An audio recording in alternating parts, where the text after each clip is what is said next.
I'm Bruce Marshall, a Brampton resident, speaking to the issue of the motion supporting a healthy and diverse local media landscape. The great British parliamentarian Sir Edmund Burke said about the press covering the Houses of Parliament, "There are 3 estates in Parliament, but in the reporters' gallery yonder, there sits a 4th estate, more important far than they all." Today, we have the legislature, judiciary, and executive.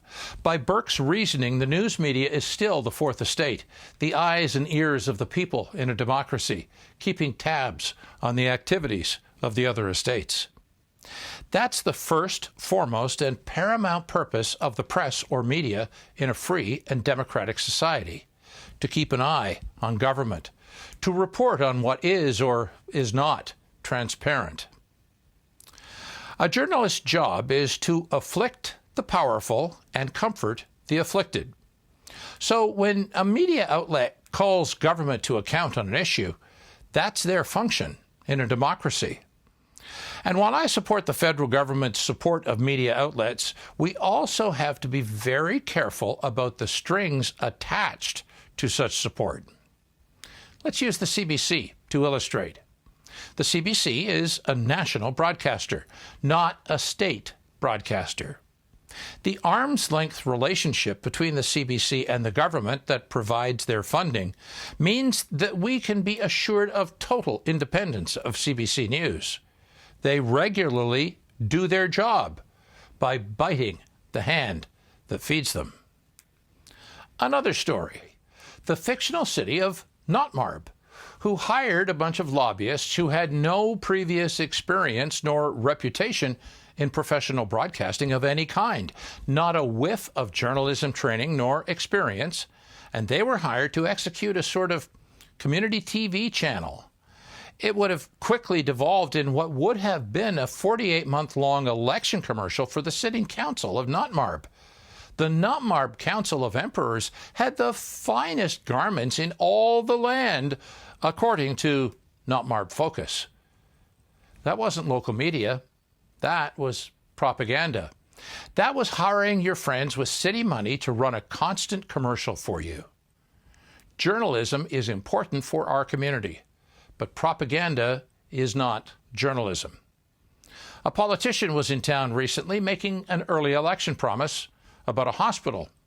Brampton is the land of promises. Politicians like to come here and make promises. 5 seats and all makes us the town that every political leader will swear to love and respect in the morning. What journalists said was that a politician made an election promise, because that's the real truth.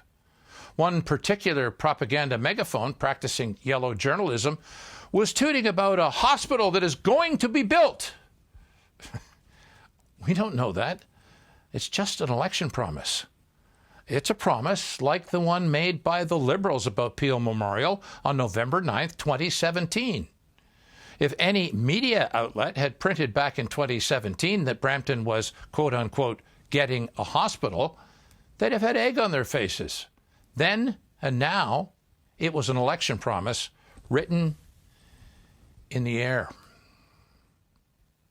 If our city leaders are interested in exploring and encouraging local media, which they should do through an arm's-length process that keeps media outlets totally independent, I'd be all for that.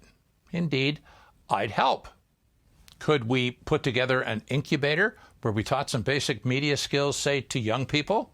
Yep, that can be done. Storytelling skills are key. Creating content is not about who has the slickest cameras and equipment. It's about who can tell a story in a meaningful way. The technological means to do that are irrelevant. These are questions that require careful thought, because we don't need a repeat of the Brampton Focus affair. So, just a few thoughts, ladies and gentlemen of council, as you deliberate your motion to back up the federal government's support of local media and local journalism. Thanks for listening. I'm Bruce Marshall.